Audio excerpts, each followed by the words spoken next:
Today we're going to look at a DVD player with HD CD playback capabilities. A rare unit, one made in Canada. This one's actually made in the province of Quebec, and this would have been sold through boutique audio dealers that sell to the high-end, the real high-end crowd. I've heard of these units. This is the first one I've seen, and wow, it's cool. I got something to show you guys today, and what makes this one so unique is that this unit was made in Canada, and I've never seen one of these before. These are not a real popular unit in terms of stereo equipment. I've heard of them, but I've never actually seen a made in Canada CD player. And we're going to open one up today and see if we can get this one to work. This one was shipped in. It's got the owner's manual with it. Even has a basic schematic. The unit is all wrapped up just like it came out of the box new. So I'm going to show you guys this right up front, first time you see this thing. And it actually looks pretty cool. This actually looks cool, and it weighs it's a ton. This thing is very heavy. Even the remote control, this thing is made out of metal. A metal remote control. Like this remote control, I don't know, it weighs about 3 times as much, if not more, than my cell phone. What else can I compare this thing to? It's heavier than my Fluke meter. Like this thing weighs a ton. What's the closest thing I can compare this thing in weight to? I think it weighs more than my cordless screwdriver.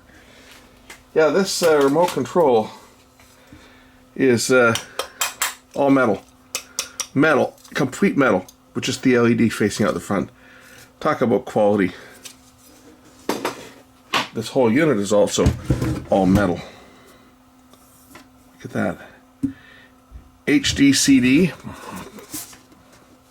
It's a DVD player, obviously.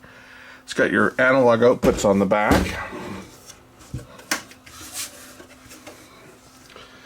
Balanced output, left and right, unbalanced and balanced.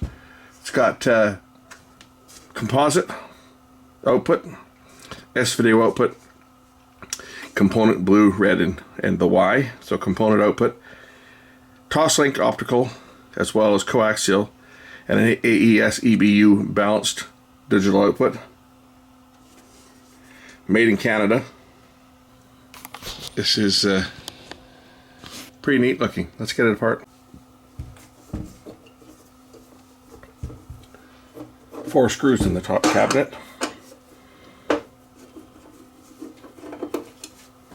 And there's 4 more in the side. Okay, the screws are out.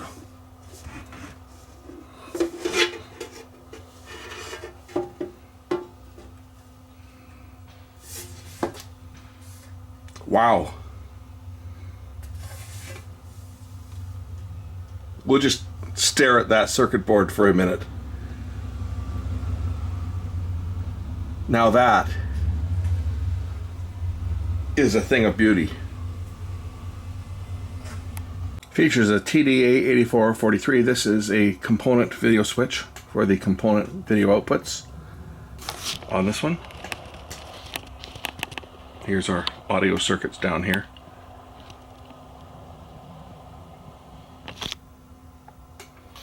And this would be probably the Burr Brown PCM 1704 D to A converters. And the HD CD decoder chip is here. It's got tons of surface mounted electrolytics on it, but they don't appear to be leaking. Got a nice big toroidal transformer for the power supply. Linear power supply on this one, looks like. So this little blue ring kern Talma transformer made in India, that's for the standby power supply for the remote control. We'll go into that in a bit. So let's power the unit up and see if it does anything. So power, where's the power button on this one? Over here. Of course, the fluorescent display is completely out on this one.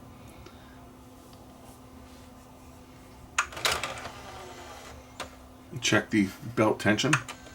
Oh, the belt is weak for one. That might be why it's not loading properly. But we'll just try, first of all, I'll try putting a CD and DVD in just to see what it's doing. First we'll try a stamped disc.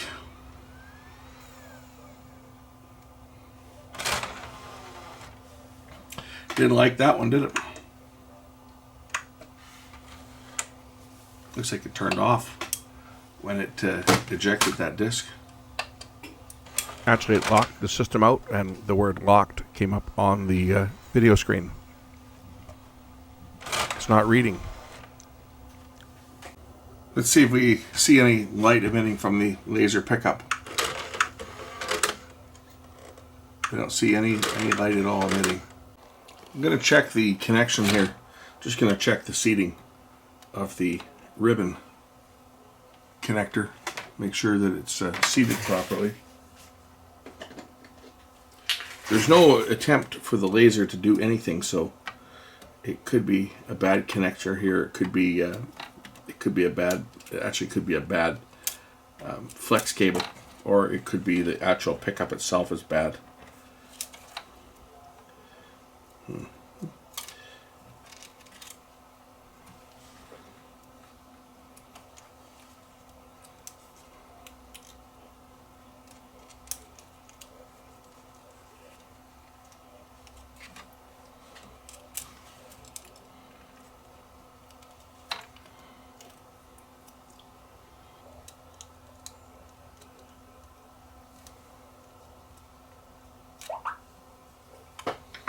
One thing I just noticed is that this connector here on the back does not appear to be seated all the way down. Let's just reseat this one, and I have not touched this yet. This is the first time I just happened to notice this while I was inspecting it. So let's just reseat this connector on the back here. Okay, that's seated down correctly now. Let's see whether anything different happens on this, whether I get any light from the pickup. I still don't see anything though. I'm looking at it. I'll put the infrared back on, or take the infrared off again on here so we can look down at the laser and see when I open and close the no light, and it does not appear to even try to focus, which to me sounds like it could be a power problem on the board. You're not getting power, because it doesn't appear to even attempt to, like, it doesn't go through the focus search. Normally you would expect the lens to, pop up and down, but it's not.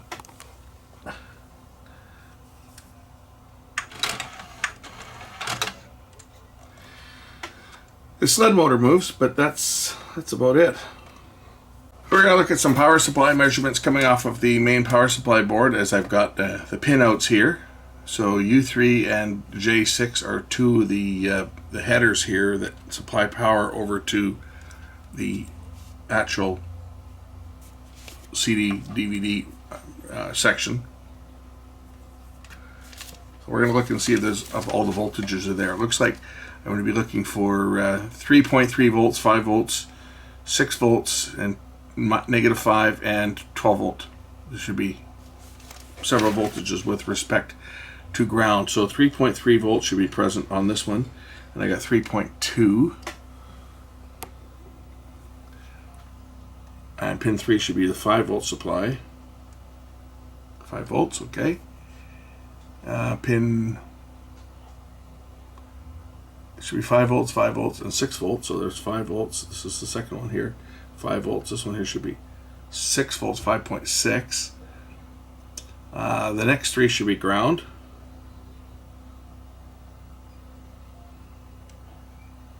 And then this one here, that one looks like it should be -5 volts, which I'm not getting anything. 10, 11 has got nothing. And this one here should be 12 volts. So pin 9 should have, oh, there it is, -5. I was on the ground. So -5 is there. 11.9, that's close enough to 12.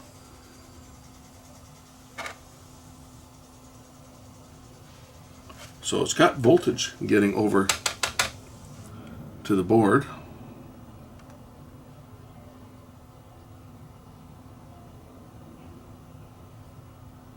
I'm going to remove the CD deck itself just so that I can get a closer look at the board here. So we'll turn off the power and we'll just undo the connectors, and I'm just going to remove the actual entire mechanism. I just want to take a look underneath it.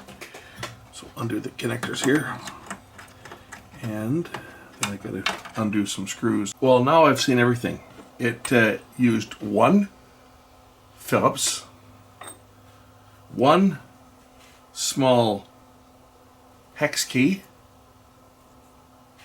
and two small Torx, security Torx screws to hold the actual deck in place. I've never seen anything like that, but once those are removed, the whole chassis just lifts out just like that. If I just put my finger on the back of the servo chip here, I can see the laser moves and it tries to focus. So it is lifting. See? So it is able to pick the laser up, but it's not trying to when I just open and close the drawer. So I think the servo's not activating on this unit, but why? It's not turning on the laser and it's not attempting to focus. We're going to check some of the voltages on the onboard regulators on the actual drive itself. So I'm just going to ground my meter, and there's a couple of voltage regulators right on board here. I'm just going to look and see whether we've got regulation.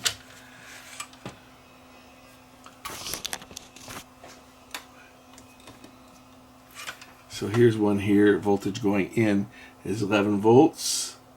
Voltage coming out is 9 or 8.9, so that one's working.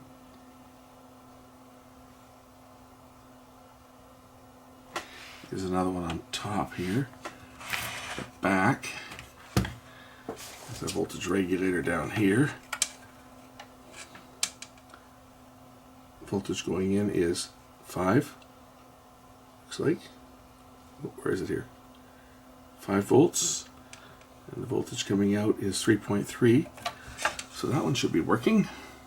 Okay, a few things I've been checking on here. I've been checking the surface mounted electrolytics. My probe just fell out here, so maybe that's why this last one measured open. I found a few of them that have measured a little bit higher than I think they should. We'll just go through and measure a few of them again, just make sure my probe's still zeroed out, which it is. This one here was measuring pretty much infinite resistance. Let's see if I'm going to get the same reading now. Okay, no, my probe must have dropped out, but that's still 3.2 ohms. Is probably a little bit high for that. What is it? It's a 10 at 16. 10 at 16 volts. Well, it should be measuring less than 8, so it's less than 8. There was a few other ones though that measured a little bit higher than that, so we'll just go through these again and take a look. Like that one's measuring 17, and that's also a 10. So that one's a little bit high. And this one over here, measuring 12, that's a little bit high. That was measuring 22.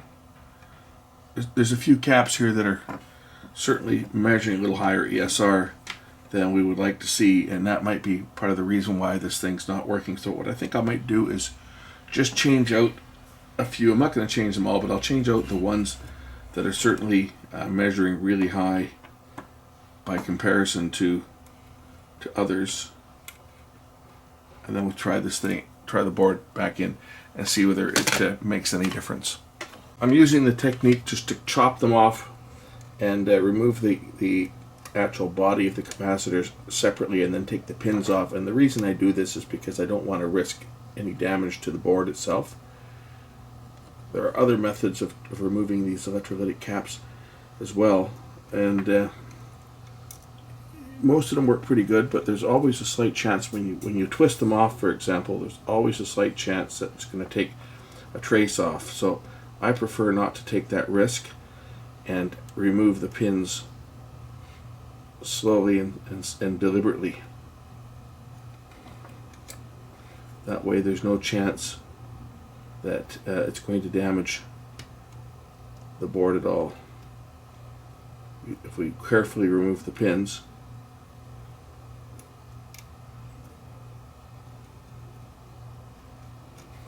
and then remove the clip, we don't have to worry about damaging any of the traces on the board. Not that I've damaged many, it certainly has happened, but I try to avoid causing any damage whatsoever by just making sure that the pins, I cut them off flush first, and then I bend the contacts back, or the wire back and forth to break the pin, and now I don't have to worry about the trace being damaged. Damage usually occurs if the electrolytic has leaked and it's made the trace weak. It hasn't in this case, but these ones are dried out. But I just find that if you've got room, an air station would also be a good option with a small nozzle, and to heat it, to melt it, which I don't have an air station, so this is the way I have to do it. Hey, look at that. The guy that made this, he's put his name on it. Jason, in 2001.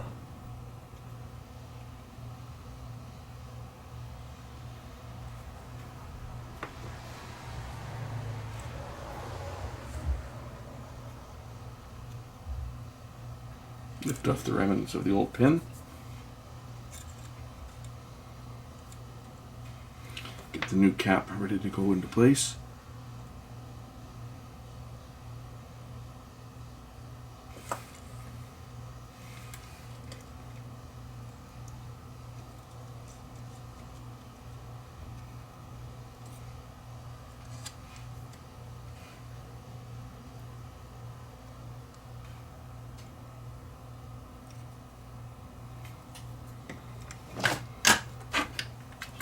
One new cap. I'll just check a few others. Say there's a few of them on here that are questionable, so I'm going to change them out just to see if that makes any difference. I'd like to try and save this DVD player if at all possible, because this is quite a rare unit. As I say, it's the first one that I've actually seen that's made in Canada. There wasn't many models that were actually made in Canada. So when you've got one of these, it's kind of a special piece that you try to preserve, and you put a little bit more effort into this than, say, a Sony or a Panasonic or a Yamaha, which are a dime a dozen. This 100 microfarad at 16 volts here, 100 microfarads at 16 volts is measuring 14, and it should be about 0.7. That's 14, so this one here is really bad. We'll change this one out next.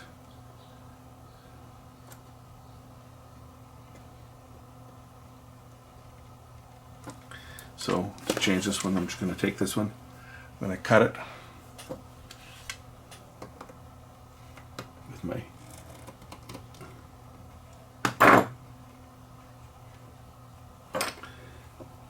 and then try to pry it off while leaving the two little tabs. See, this one was completely dry. So now I want to break these tabs off. So, I mean, I could heat them up too. That would be one way of doing it. I could break or lift the plastic off of here if it'll break. Usually this plastic will break like that. And then I can remove it.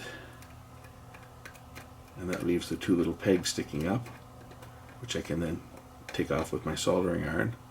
This is also another pretty safe way of doing it, where you don't have to worry about damaging the board. And then just heat the peg up and lift it off. Just like that. Do the same for the other one.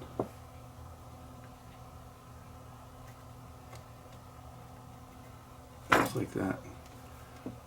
You get burned fingers doing that, because when you grab the hot the hot lead off the soldering iron, you tend to burn your fingers a bit. But that's probably one of the safest ways of removing these surface-mounted electrolytics from circuit boards, other than using an air station, because it guarantees you're not going to put any stress whatsoever on the pads. The twist method, where you grab them with a pair of needle nose pliers and give them a twist, also works well. But if the board has been damaged due to corrosive electrolytic leaking out of the cap, it could damage the trace. So I try to avoid that. I've shown it for demonstration purposes, but I don't like to do it because there's always the chance that the board itself is going to get damaged. And usually it's not, but it's always the time when you don't think it's going to happen that it happens. So if you want to be safe, this is by far the safer method of doing it. I got room to probably stand this one up, maybe not all the way flush. We'll attach it to the board like this. Bend the pins over at a 90-degree angle. I'll lay this one down like that on the board.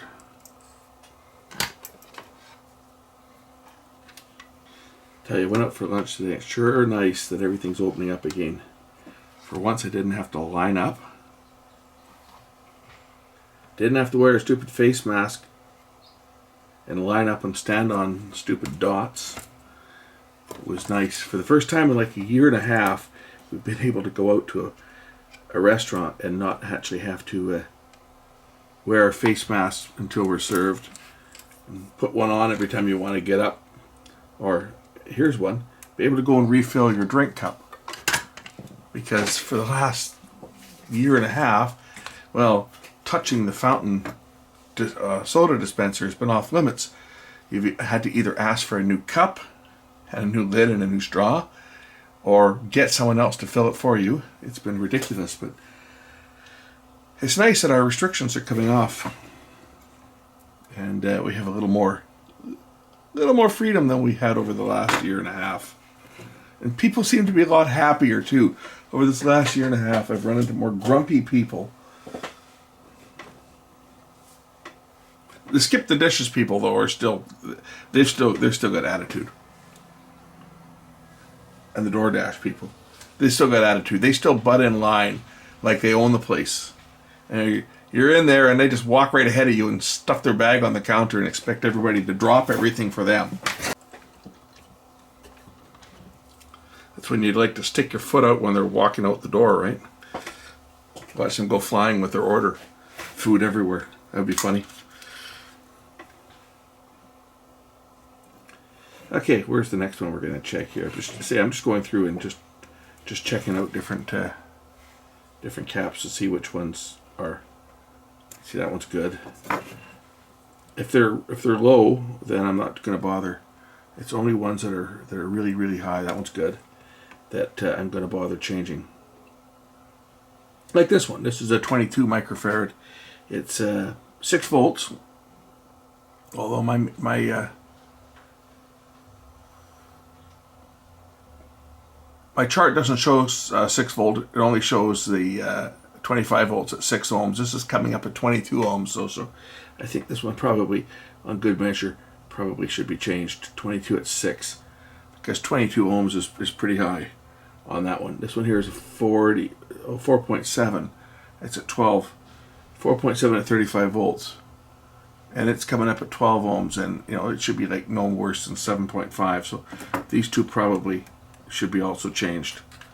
I'll just measure a few of the other ones here and see if these other ones are also bad.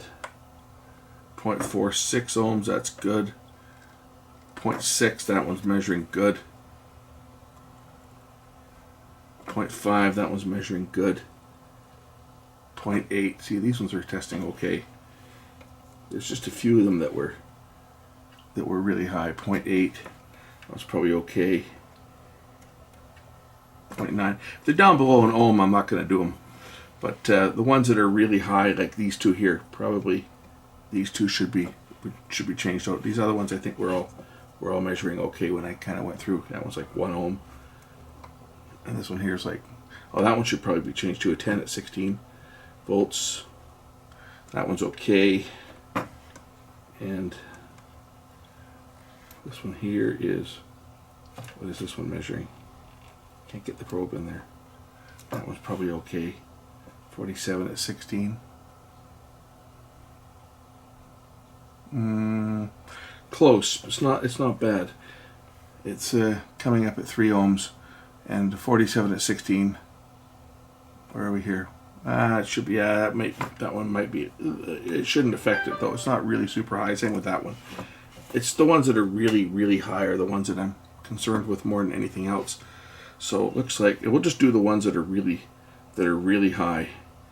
All right, I've done the caps that the ESR is measuring off the scale on. I didn't do any of the other ones that are measuring down around 1 ohm or so because that's perfectly normal. So let's try remounting the board and connecting it and see whether I've made any change at all to the way that the unit operates.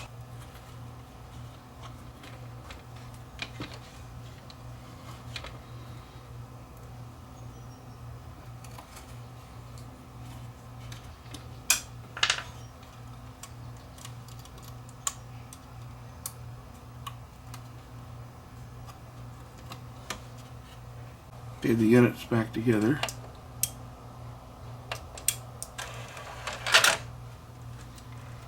I still don't see any vertical movement on the pickup, like it's even attempting to focus.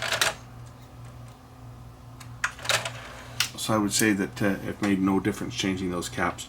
I'll check some more components and I'll do some more inspecting on the board. I was thinking initially that was some type of a power supply block. It's actually just a transformer, and it's made in India. 115 volts, right? And 7 volts. So this is just a transformer. This is for the standby circuit. This entire circuit here, this is the standby circuit, so that the remote control would operate.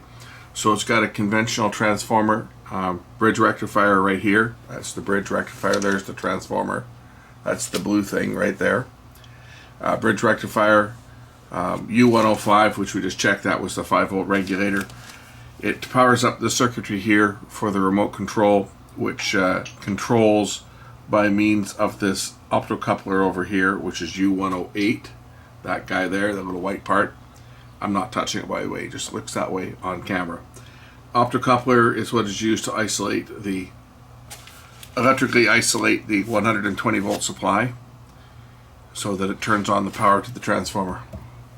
This unit has a conventional linear transformer, linear power supply, and all the voltages from this linear supply are all working at the correct voltage. Okay, after spending all this time on it, I figured I'd take a look at this thing in night shot and turn out all the lights in here because I wasn't seeing anything, and now look what I see. Laser on, laser off.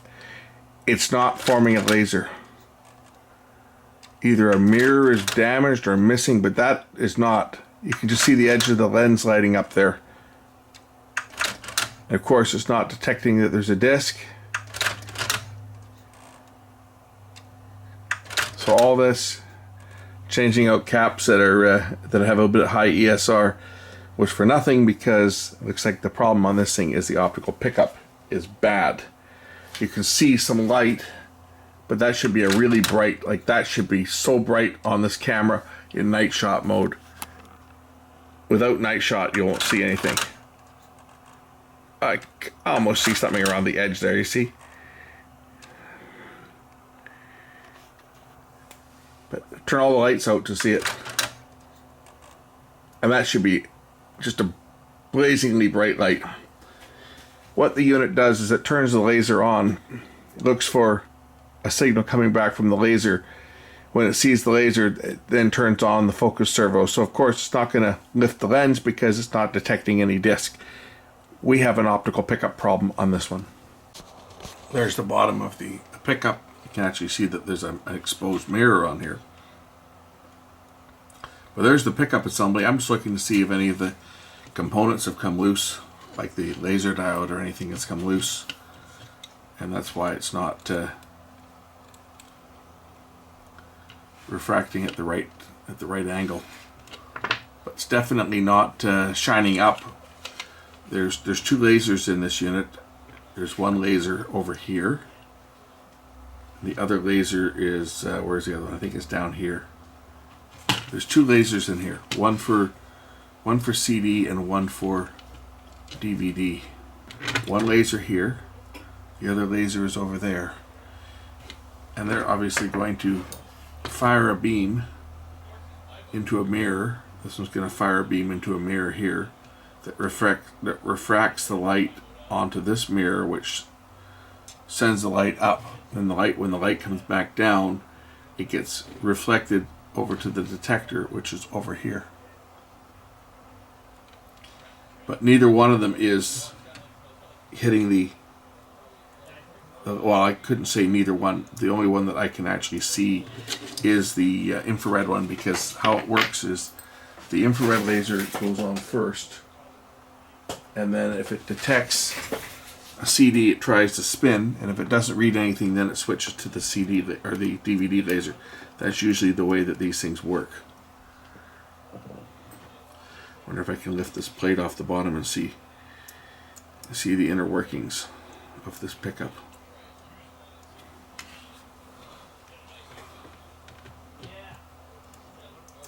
It may not come off.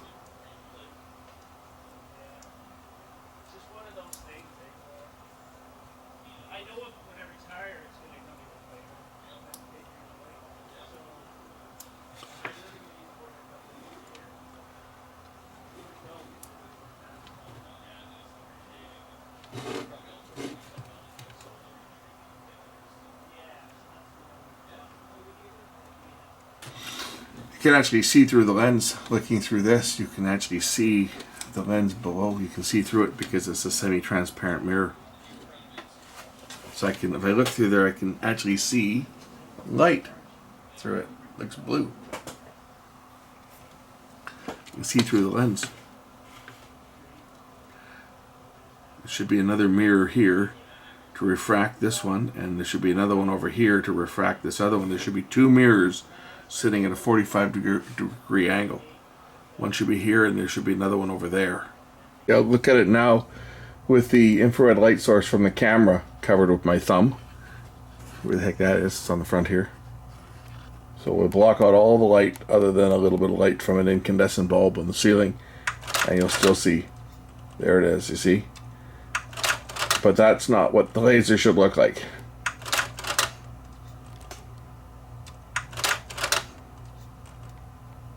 The laser should be bright, but it's not.